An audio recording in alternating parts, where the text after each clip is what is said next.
My dear students, कैसे हैं आप सभी। मैं हूं मुदिता और आप सभी का स्वागत है मुदिता आईएएस वॉरियर्स पर।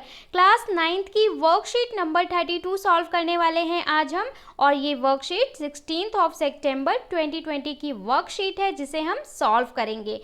सारे क्वेश्चंस के आंसर जो आपको पूछे गए हैं वो विद एक्सप्लेनेशन आपको वीडियो के एंड तक प्रोवाइड करा दिए जाएंगे। उससे पहले जो चैप्टर है मोशन, इसको थोड़ा सा हम समझ लेंगे बहुत ही इंटरेस्टिंग मैनर में, क्योंकि आपके सिलेबस का पार्ट है तो आपको साथ में चैप्टर भी पढ़ना होगा, क्योंकि बाद में आपके पास टाइम तो बचेगा नहीं कि आप चैप्टर को अलग से पढ़ें और वर्कशीट को अलग से करें। तो देख लेते हैं आज आपको क्या पढ़ना है। उससे पहले, पढ़ने से पहले मैं आप लोगों को एक चीज़ बता दूं कि मैंने क्वेश्चन पूछा था 14 सितंबर को हम क्या सेलिब्रेट करते हैं, और बहुत सारे बच्चों ने रिप्लाई किया कि हम हिंदी दिवस सेलिब्रेट करते हैं। मुझे बहुत खुशी हुई कि आप लोग बहुत इंटेलिजेंट हैं, बहुत ज़्यादा जागरूक हैं और आप लोगों को पता है कि हम कौन सा डे किस दिन सेलिब्रेट करते हैं। तो guys, you are very intelligent.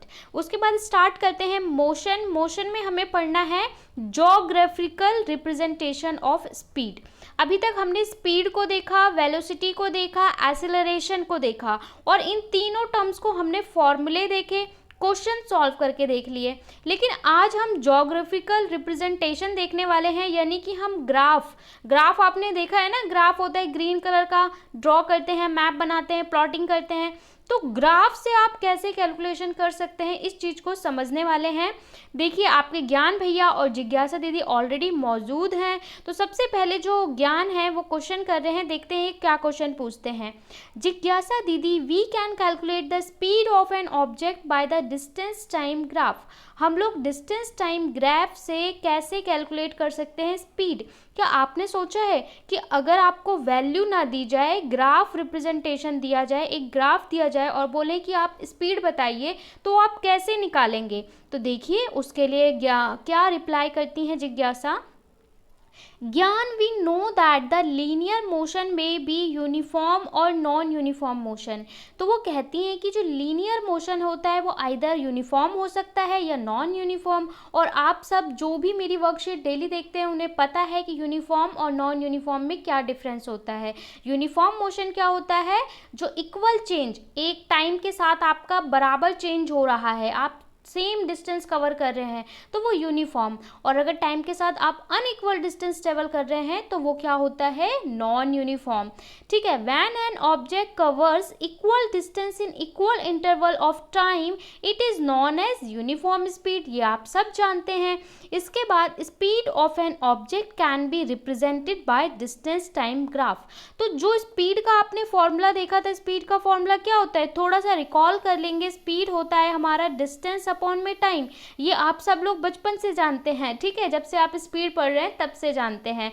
तो स्पीड हमने इस तरीके से निकालना तो देखा था, लेकिन क्या हम इसे ग्राफ में कैसे कैलकुलेट करेंगे वो चीज़ बताई जा रही है। The distance time graph of an object moving with uniform speed, it is a straight line. अगर कोई भी ऑब्जेक्ट यूनिफॉर्म स्पीड में जा रहा है, ठीक है, कि जैसे आपके 5 मिनट में उसने 5 मीटर ट्रेवल किया, फिर अगले 5 मिनट में फिर 5 मीटर ट्रेवल किया, तो ये क्या है, यूनिफॉर्म मोशन। तो इसमें अगर हम ग्राफ देखें तो ग्राफ आपका कैसा आता है, स्ट्रेट लाइन का आता है। और मैंने आपको पहले भी ग्राफ बनाया है, बता रखा है कि अगर आप इसका ग्राफ ड्रॉ करते हैं तो ऐसे कुछ स्ट्रेट लाइन का ग्राफ आता है। इसके बाद इसी में वो आगे कह रही हैं कि with a uniform speed, straight line आपको दिखेगा, यहाँ पे को ग्राफ में दिख भी रहा है, where as it curved line और non uniform speed of an object. अगर हमारे ऑब्जेक्ट की स्पीड नॉन यूनिफॉर्म हो, ठीक है, ये जो आपको ग्राफ दिखाया है ये किसका एग्जाम्पल है, यूनिफॉर्म मोशन का एग्जाम्पल है। बट अगर आपकी स्पीड नॉन यूनिफॉर्म हो तो आपका ग्राफ कैसा आता है, कर्व आ सकता है। ठीक है, जैसे कि आप ग्राफ, आपके पॉइंट्स आगे पीछे हैं तो आपका ग्राफ कैसे होगा, थोड़ा सा कर्व्ड आएगा। ठीक है, कर्व लाइक स्ट्रक्चर आपको नजर आएगा। Slope, where it is curved non uniform speed of an object. Slope of a distance time graph is speed. जो हम ग्राफ में स्लोप बनाते हैं, जो ये आपकी लाइन नजर आ रही है, इसको हम स्लोप कहते हैं। स्लोप या स्लाइड आप कहते हैं ना, स्लाइड होता है। तो ये जो बन रहा है, ये जो आपको लाइन नजर आ रही है, ठीक है, एक ग्राफ में हमने क्वेश्चन भी सॉल्व किया था जिसमें 3 स्लोप्स दिखाए थे और बोला था किसकी स्पीड ज्यादा है, याद होगा आपको। तो इसको हम क्या बोलते हैं, जो लाइंस नजर आ रही हैं आपको, इन्हें हम बोलते हैं स्लोप। ठीक है। तो ये स्लोप क्या रिप्रेजेंट करता है, ये स्लोप आपकी स्पीड रिप्रेजेंट करता है। जो हम डिस्टेंस टाइम ग्राफ में बनाते हैं ये हमें क्या बताता है, स्पीड बताता है। Slope of a distance time graph speed higher then the slope higher will be the speed of object. Slope जितना ज़्यादा होगा स्पीड उतनी ही ज़्यादा होगी। और इसका आपने एक लाइव क्वेश्चन भी सॉल्व किया था, आपको याद होगा हमने लास्ट टू लास्ट वर्कशीट में जो क्वेश्चन सॉल्व किया था वहाँ पे इस तरीके से 3 स्लोप दिए थे और पूछा था किसकी स्पीड सबसे ज़्यादा होगी, तो जिसमें ए ऑब्जेक्ट जो था उसकी स्पीड सबसे ज़्यादा होगी। मतलब स्लोप जितना ज़्यादा होगा स्पीड उतनी ज़्यादा होती है। इसका ऑलरेडी हम एक क्वेश्चन सॉल्व कर चुके हैं। अब आपको थोड़ा सा और इलोबरेट कर रहे हैं। We can easily calculate the speed of an object from the distance time graph by following। हम इसके अलावा भी डिस्टेंस टाइम ग्राफ से स्पीड निकाल सकते हैं बाय फॉलोइंग मेथड। वो मेथड क्या है, तो यहाँ पे थोड़ा सा समझा रखा है कि उसके लिए आपको क्या करना पड़ेगा। देखिए सबसे पहले आपको क्या करना है, make 2 point A and B on the straight line distance time graph of an object moving with uniform speed। पहले तो देखिए आपको एक ग्राफ पेपर लेना है, ठीक है। ग्रीन कलर का जो ग्राफ होता है आपके पास होगा, नहीं होगा तो आप पेंसिल से वाइट शीट पे भी बना सकते हैं। तो इस तरीके से आपको पहले लाइन खींचनी होगी, ठीक है। यहाँ पे आप क्या लिख देंगे, यहाँ पे लिख देंगे टाइम, ठीक है। टाइम के आगे इस तरीके से लाइन बना देते हैं, इसको कर्व करते हैं, इसको बंद करते हैं। यहाँ पे आप लिख देंगे डिस्टेंस। उसके बाद यहाँ पे कुछ आप नंबरिंग्स करेंगे, यहाँ पे नंबरिंग करेंगे। इसके बाद आपको क्या करना है, ग्राफ पहले हमें किसकी बात करें, यूनिफॉर्म मोशन की बात करें। यूनिफॉर्म मोशन में आपको पता है स्ट्रेट लाइन आती है। इसके बाद इसमें आपको क्या करना है, number 1 mark 2 point A and B on the straight line. आपको 2 पॉइंट मार्क करने हैं A और B। देखो आपको यहाँ पे A दिखाया हुआ है और यहाँ पे B दिखाया हुआ है। 2 पॉइंट मार्क किए हैं A और B इस स्ट्रेट लाइन पे। Draw a line parallel to x axis from point A। हमें x एक्सिस के पैरेलल में एक लाइन ड्रॉ करनी है। क्या बोला है, draw a line parallel to x axis.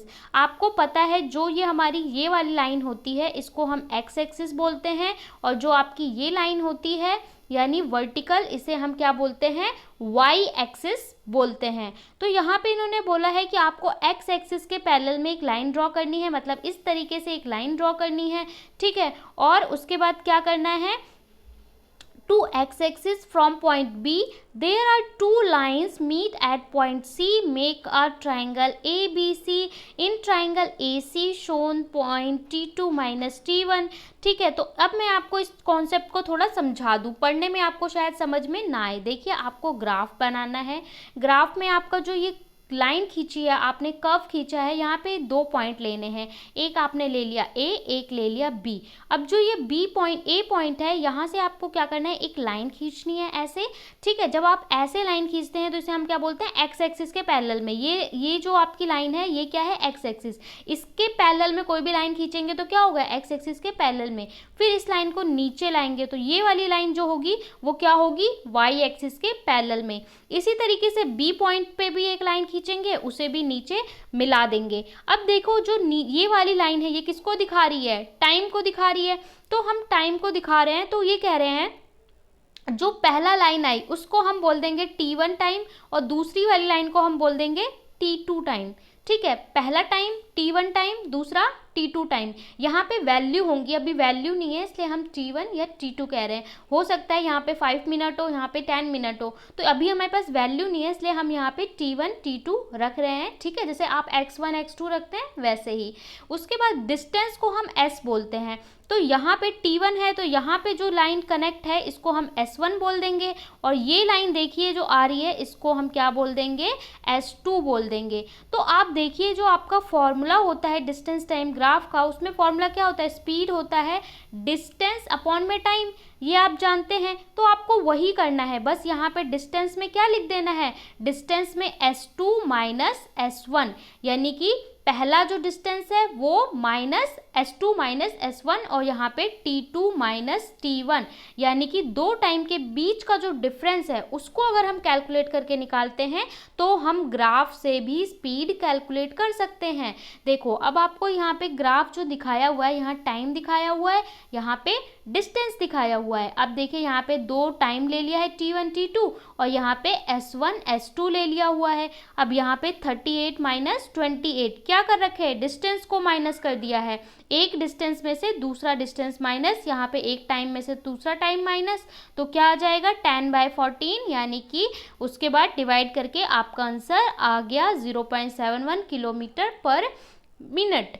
तो इस तरीके से हम ग्राफ से भी कैलकुलेट कर सकते हैं। मैं आपको एक बार और समझा देती हूँ। देखो ये आपका ग्राफ होता है, आपको क्या करना है, सिंपली जो आपका ग्राफ जा रहा है वहाँ पे कहीं पे भी आप 2 पॉइंट ले लेंगे, एक ए एक बी, ठीक है। उसके बाद आपको क्या करना है, पहले ए वाले पॉइंट को मिलाना है और उसको नीचे तक मिला देना है, ठीक है। क्योंकि आपको पता है जो एक्स एक्सिस पे आपका क्या होता है, टाइम होता है, इसलिए पहले वाले का नाम क्या हो जाएगा t1 और पहले वाले एक्स एस पे क्या हो जाएगा s1। फिर बी वाले को एक पॉइंट पे मिलाना है और उसी पॉइंट को स्केल से, ठीक है, रफ और हाथ से मत खींचना, स्केल और पेंसिल का यूज करना। यहाँ पे आपका हो जाएगा s2 और यहाँ पे हो जाएगा t2, ठीक है। अब आपको क्या करना है, s2 minus s1 t2 minus t1, तो ऊपर आ जाएगा s2 माइनस s1, जो वैल्यू आएगी, मान लो यहाँ पे 10 है और यहाँ पे 5 है, तो आप क्या लिखोगे 10 माइनस 5 अपॉन में यहाँ पे 5 है, यहाँ पे 10 है, 10 माइनस 5, मतलब कोई भी वैल्यू हो सकती है, उसको पुट कर दोगे और आप स्पीड कैलकुलेट कर लोगे। एक क्वेश्चन करेंगे तो आपको और ज़्यादा क्लियर हो जाएगा। इसके बाद आपको ग्राफ का थोड़ा और रिप्रेजेंटेशन दिखा रखा है। देखिए, the given distance time graph shown difference position of a car. एक कार चल रही है, मान लो आपकी जो कार है आपके घर से चलना स्टार्ट करती है, आप एक पिकनिक पे जा रहे हैं, ठीक है। उसके बाद आप थोड़ा दिल्ली से बाहर निकलते हैं तो एक अलग स्पीड में चलती है, फिर कहीं आप खाना खाने के लिए रुक जाते हैं, मतलब आपकी कार रेस्ट पे है, फिर आप दोबारा एक स्पीड से हाईवे पे तेज चलते हैं। तो अगर उसका ग्राफ ड्रॉ करेंगे तो ग्राफ कैसा आएगा, इस तरीके से ग्राफ आएगा। अब यहाँ पे इस ग्राफ में 3 सिचुएशन दिखाई है। पहला A to B, देखिए स्ट्रेट लाइन आ रहा है, मतलब गाड़ी एक स्पीड से चल रही है, आप घर से और एक स्पीड तक, एक डिस्टेंस तक B तक आप कैसे गए, स्ट्रेट गए यूनिफॉर्म मोशन में। फिर हो सकता है आप खाना खाने के लिए रुक गए तो कोई ट्रैवल ही नहीं करिए, तो इस तरीके से आ रहा है। इस तरीके से लाइन, स्ट्रेट लाइन आने का मतलब क्या होता है कि कोई भी मोशन नहीं हो रहा है। तो B से C, यहाँ पे ध्यान से देखो, B से C में क्या है, कुछ भी नहीं हो रहा है। और फिर C से D तक दोबारा क्या है, दोबारा वो यूनिफॉर्म मोशन में तेज स्पीड से जा रही है गाड़ी। तो इस तीनों को हमने ग्राफ में कैसे स्टडी किया है, the given distance time graph show a, इसको कैसे दिखाया है कार को, पहले from A to B this car moves with a uniform motion. A से B तक जाने में कैसे ट्रेवल कर रही है, यूनिफॉर्म मोशन में। यूनिफॉर्म मतलब equal distance in equal interval of time. उसके बाद अगर B to C बोलें तो जो हमारी कार है वो स्टॉप हो जाती है, या कहें हमारी कार जो है वो रेस्ट पे है। और अगर C to D बोले तो from C and D again it moves with the higher uniform speed, और फिर से ये यूनिफॉर्म स्पीड में है बट हायर स्पीड में है। इसके अलावा आपको 3 ग्राफ और शो किए गए हैं, उसको हम देख लेंगे। नंबर 1 ए ग्राफ में क्या दिखाया हुआ है, डिस्टेंस टाइम ग्राफ में ए शो कर रहा है आपको यूनिफॉर्म स्पीड। यूनिफॉर्म स्पीड इस तरीके से होती है, आप सब जानते हैं। ये नॉन यूनिफॉर्म स्पीड का ग्राफ है, पॉइंट्स आगे पीछे कहीं पे भी आ सकते हैं, ऑलराइट। और ये ऑब्जेक्ट रेस्ट पे, जब भी ऑब्जेक्ट रेस्ट पे है तो आपकी स्ट्रेट लाइन आ जाती है और एक्स एक्सिस के पैरेलल होती है। ये एक्स एक्सिस है, इसके पैरेलल यानी समानांतर में लाइन बनेगी। तो ये आपको ग्राफ रिप्रेजेंटेशन था। 4 क्वेश्चन पूछे गए हैं आपसे, ठीक है। तो एक एक क्वेश्चन को विद आंसर एक्सप्लेनेशन देख लेते हैं। तो आज बस सिंपल सा कॉन्सेप्ट है कि अगर आपको ग्राफ दे दिया जाता है तो क्या आप कैलकुलेट कर पाओगे स्पीड, तो आप बोलोगे yes we calculate speed with the help of graph. कैसे निकालना है, वही डिस्टेंस बाय टाइम रखना है, बस वहाँ पे आपको स्लोप में S1 S2 और T1 T2 फाइंड करने होंगे। देखिए पहला क्वेश्चन यही है, study the given distance time graph of a car, calculate its speed with the help of graph. आपको ये एक क्वेश्चन दिया है, एक ग्राफ दिया है और इसमें इन्होंने कहा है कि आपको इस ग्राफ की मदद से स्पीड फाइंड करनी है। ध्यान से क्वेश्चन को देखो, आप बोलोगे मैम कोई वैल्यू नहीं दे रखी, लेकिन इस क्वेश्चन में ही सब कुछ दिया हुआ है, आपको बस ध्यान से देखना है। देखो आपको क्वेश्चन में दिया हुआ है जो ग्राफ है आपका वो कैसा है, यूनिफॉर्म मोशन है, स्ट्रेट लाइन आ रही है, सबको नजर आ रहा है। नीचे टाइम दे रखा है, ठीक है, टाइम देखो कैसे दे रखा है 1 2 3 4 5, और टाइम किस में है, ये सेकंड में है। डिस्टेंस किस में दे रखा है बेटा, यूनिट मीटर में दे रखा है। और ये कैसे जा रहा है 0 10 20 30 40 50 60। इसके बाद इन्होंने आपका काम और आसान कर दिया, आपको कोई 2 पॉइंट लेने होते हैं ए और बी, ठीक है, और उनके बीच में कैलकुलेट करना होता है। लेकिन यहाँ पे आप कोई भी पॉइंट ले लो, देखो आपको सारे पॉइंट्स इन्होंने खुद ही बना के और उसको पेंसिल से ड्रॉ भी कर रखे हैं। तो हम यहाँ पे 2 पॉइंट लेते हैं, इस वाले पॉइंट को हम बोल देंगे ए और इस वाले पॉइंट को हम बोल देंगे बी, ठीक है। तो ए और बी, तो यहाँ पे अगर आप इसको डार्क इस तरीके से ए वाले पॉइंट को मिला दें और इस तरीके से बी वाले पॉइंट को मिला दें, तो क्या होगा, ये वाला टाइम आपका हो जाएगा T2 और ये वाला टाइम हो जाएगा T1। ठीक इसी तरीके से क्या हो जाएगा, ये वाला आपका T1, जो T1 है, ये वाली लाइन मिली है तो ये हो जाएगा S1 और ये हो जाएगा S2, ठीक है। अब आपको वैल्यू मिल गई, देखो T2 पे आपकी क्या वैल्यू है 6, T1 पे क्या वैल्यू है 5, तो 6 माइनस 5 कितना हो जाएगा 1। यहाँ पे आपको वैल्यू, मैं इसको थोड़ा हटा देती हूँ, देखो यहाँ पे आपकी वैल्यू कितनी है 60 और यहाँ पे 50, तो 60 माइनस 50 कितना हो जाएगा 10। अब इसको सॉल्व कर लेते हैं, इस तरीके से आपको वैल्यू निकालनी है ग्राफ से। अब इसका सॉल्यूशन देख लो, speed of given distance time graph कैसे निकालेंगे, स्पीड क्या होगा, distance S2 minus S1 upon में T2 माइनस T1, ठीक है। जो फॉर्मूला है पहले फॉर्मूले को लिखेंगे। अब आप स्पीड कैसे निकालोगे, 60 माइनस 50, हमने देखा था वैल्यू क्या है T2 की 60 माइनस 50 अपॉन में टाइम देखेंगे 6 सेकेंड माइनस 5 सेकेंड, तो 60 में से 50 गया कितना बचा 10 बचा, और 6 में से 5 गया कितना बचा 1, 10 को आप 1 से डिवाइड करोगे तो कितना आ जाएगा 10 ही आएगा, तो 10 मीटर पर सेकेंड। तो स्पीड ऑफ कार आपकी कितनी हो गई 10 मीटर पर सेकेंड, ये आपका आंसर हो गया। बहुत सिंपल है, लेकिन जब आप कॉपी में बनाओगे तो ग्राफ को ड्रॉ कर लेना, ठीक है। यहाँ पे मैंने पेंसिल से नहीं ड्रॉ किया है, आप कॉपी में पेंसिल से ड्रॉ करेंगे। इस पॉइंट को आप ए बोलेंगे, इस पॉइंट को बेटा आप बी बोलेंगे, ध्यान से पेंसिल से ड्रॉ कर लेना, ठीक है। पहले ए वाले पे आप T1 लिख देंगे और ये वाला जो यहाँ पे ऐसे मीट कर रहा है इसको S1 बोल देंगे, इसको S2 बोल देंगे इस वाले बी वाले पॉइंट को, और इसको T2 बोल देंगे। मुझे पता है कि आप अच्छे से कॉपी में ड्रॉ कर लेंगे सॉल्यूशन के साथ, क्योंकि एग्जाम में फिर भूल जाएंगे, अभी सीख गए हैं फिर एग्जाम में भूल जाएंगे, तो बना के रखेंगे। इसका स्क्रीनशॉट ले लो। दूसरे क्वेश्चन पे चलते हैं।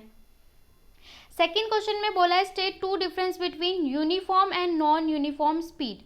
यूनिफॉर्म नॉन यूनिफॉर्म स्पीड में आपको डिफरेंस बताना है। तो देखिए यूनिफॉर्म स्पीड क्या होती है, covers equal distance in equal interval of time, same time में सेम डिस्टेंस कवर करता है uniform speed. Non uniform speed covers unequal distance in equal time, equal time में अनइक्वल डिस्टेंस करता है, कभी ज़्यादा कर लेता है कभी कम कर लेता है। Distance time graph show a straight line, अगर हम डिस्टेंस टाइम ग्राफ बनाएंगे तो कैसा आएगा, स्ट्रेट लाइन आएगा, अभी हमने देखा। अगर इसमें बात करें तो डिस्टेंस टाइम ग्राफ कैसा आता है, कर्व्ड लाइन आता है। थर्ड पॉइंट का है the motion is similar to the actual speed of object. Uniform speed में क्या होता है, ऑब्जेक्ट की जो एक्चुअल स्पीड है वही हमें मिलती है, लेकिन नॉन यूनिफॉर्म में क्या होता है कि हमें ऑब्जेक्ट की एक्चुअल स्पीड नहीं पता चलती। The motion of different from the actual speed, क्योंकि इसमें हमें एवरेज स्पीड निकालनी पड़ती है, कभी ज़्यादा होती है कभी कम होती है। तो ये सेकेंड का आंसर है, इसका भी आप स्क्रीनशॉट ले सकते हैं। और डिफरेंस हमेशा टेबुलर फॉर्म में ही बनाया करो, तो आपको याद करना भी आसान होता है और समझना भी आसान होता है। नेक्स्ट क्वेश्चन पे चलते हैं। नेक्स्ट क्वेश्चन में आपसे बोला है draw distance time graph of an object following condition. यहाँ पे भी आपको पेंसिल और कॉपी लेके बैठना है और यहाँ पे आपको 2 ग्राफ बनाने हैं डिस्टेंस टाइम ग्राफ। नंबर 1 में क्या बोला है, ऑब्जेक्ट एट रेस्ट, और बी में object moving with non uniform speed. तो ए में आपको ग्राफ ड्रॉ करना है, ये वाला ग्राफ। यहाँ पे टाइम दिखाएंगे बेटा, यहाँ पे डिस्टेंस दिखाएंगे, और जब ऑब्जेक्ट रेस्ट पे होता है तो कैसी लाइन आती है, ऐसे स्ट्रेट लाइन आती है। तो इसे पेंसिल से ड्रॉ करके दिखा देंगे, ठीक है। यहाँ पे तो जो पॉइंट दिखे हुए हैं इनको चाहो तो आप ABC करके भी दिखा सकते हो कि कहीं पे भी ऑब्जेक्ट जा नहीं रहा है, स्ट्रेट है, मतलब गाड़ी रुकी हुई है। दूसरा क्या बनाना है, object moving with non uniform. Non uniform में आपको पता है कर्व्स आते हैं, तो देखिए ये पॉइंट ये पॉइंट ये पॉइंट, और फिर इनको मिला देंगे पेंसिल से, ठीक है। तो इसको भी दोनों को ग्राफ, आपको बस ग्राफ प्लॉट करके दिखाना है और कुछ भी नहीं करना है इस क्वेश्चन में। इसका भी स्क्रीनशॉट ले लो, पेंसिल से ड्रॉ करोगे आप और और पेंसिल और स्केल का यूज करके ड्रॉ करना, रफली हाथों से मत करना, ठीक है, neat and clean. Fourth question में पूछा है what is the slope of distance time graph. Distance time graph में स्लोप क्या होता है। तो स्लोप हमने देखा तो जो ये आप लाइन ऐसे कर्व आती है या स्ट्रेट आती है, इसको हम स्लोप कहते हैं। The slope of the line is calculated by dividing the change in distance by the change in time. हम स्लोप कैसे निकालते हैं, जो डिस्टेंस में चेंज आया अपॉन में जो टाइम में चेंज आया उसको डिवाइड करके हम इसको निकालते हैं। Slope of distance time graph is speed. जो स्लोप होता है ग्राफ में वो क्या होता है, स्पीड होता है। Higher slope higher will be the speed. जितनी ज़्यादा स्लोप होगा उतना ज़्यादा उसकी स्पीड होगी। तो ये बहुत ही इजी था, जो आपका वर्कशीट था बहुत इजी वर्कशीट था। इसका भी आप स्क्रीनशॉट ले लोगे। बस आपको ग्राफ समझाने की कोशिश की जा रही है कि आपके पास ग्राफ दे दिया जाता है तो आप कैसे क्वेश्चन को टैकल करेंगे। सो गाइज यहाँ पे हमने ये वंडरफुल जो वर्कशीट है उसको ईजिली सॉल्व कर लिया है। आपको समझ में आ गया होगा। कोई डाउट हो तो कोई भी टेंशन या वरी लेने की ज़रूरत नहीं है आपको, आप कमेंट में पूछ सकते हैं। मैं कोशिश करूँगी कि हर बच्चे के डाउट को क्लियर किया जाए। कई बार आपके रिप्लाई करने में लेट होता है लेकिन आपको रिप्लाई ज़रूर किया जाता है। 9th क्लास मेरी ऑलवेज फेवरेट है, सारे क्वेश्चंस का आंसर करती है। आज मैं आपको एक अच्छा सा चीज़ बताने वाली हूँ कि बहुत सारे लोग, क्या आपको पता है कि मेडिटेशन और योगा में क्या डिफरेंस होता है। कई बार क्या होता है कि हम योगा और मेडिटेशन को एक ही चीज़ समझते हैं, पर ऐसा नहीं है। Yoga is different thing and meditation is different thing. Students के लिए क्या ज़रूरी है, स्टूडेंट्स के लिए मेडिटेशन ज़रूरी है। अब आप बोलेंगे मेडिटेशन आप सुनते तो हैं, पर एक्चुअल में मेडिटेशन करना कैसे चाहिए, मेडिटेशन का मीनिंग क्या है। तो अगर आप मेडिटेशन का एक ट्रायल लेना चाहते हैं, उससे बहुत ज़्यादा आपका दिमाग जो है शांत होता है और आप बहुत अच्छे से, जो बच्चों को कहते हैं ना पढ़ाई में ध्यान नहीं लग रहा, या फिर पढ़ते पढ़ते नींद आने लगती है, उबासी आने लगती है, या फिर हम डिस्ट्रैक्ट हो जाते हैं, तो जितनी भी प्रॉब्लम्स है वो सब दूर हो जाएंगी और आप कॉन्स्टेंटली फोकस्ड होकर पढ़ाई कर पाएंगे। उसके लिए आपको मेडिटेशन प्रैक्टिस करनी है। कैसे करनी है, मैंने एक 10 मिनट का मेडिटेशन छोटा सा करवा रखा है। उसमें आपको कुछ नहीं करना, बस अपने मेडिटेशन वाला वीडियो खोलना है, कान में ईयरफोन लगाना है और शांति से एक जगह पे बैठ जाना है। जैसे जैसे उसमें करवाया जा रहा है वैसे वैसे बस इंस्ट्रक्शन को फॉलो बंद करना है। आइज़ को क्लोज करके आप बेड पे बैठ जाओ, ज़मीन पे बैठ जाओ, चेयर पे बैठ जाओ, कहीं पे भी आप कर सकते हो। तो वो वीडियो आपको कहाँ मिलेगा, आपको प्लेलिस्ट में जाना है, स्पिरिचुअल एंड मेडिटेशन वाले वीडियो प्लेलिस्ट में। उसमें आपको मिल जाएगा गाइडेड मेडिटेशन, ठीक है, एक लीफ का उसके फोटो बना होगा, ठीक है, और वो वाला मेडिटेशन आपको करना है। उसके बाद आपको बहुत रिलीफ मिलने वाला है। और जिन लोगों को मेडिटेशन और योगा में डिफरेंस पता है वो बोलेंगे यस वी नो, हमें पता है कि योगा और मेडिटेशन अलग है। जो अब तक नहीं जानते तो वो बोलेंगे हमें अब तक नहीं पता था। Thank you so much, bye bye, take care.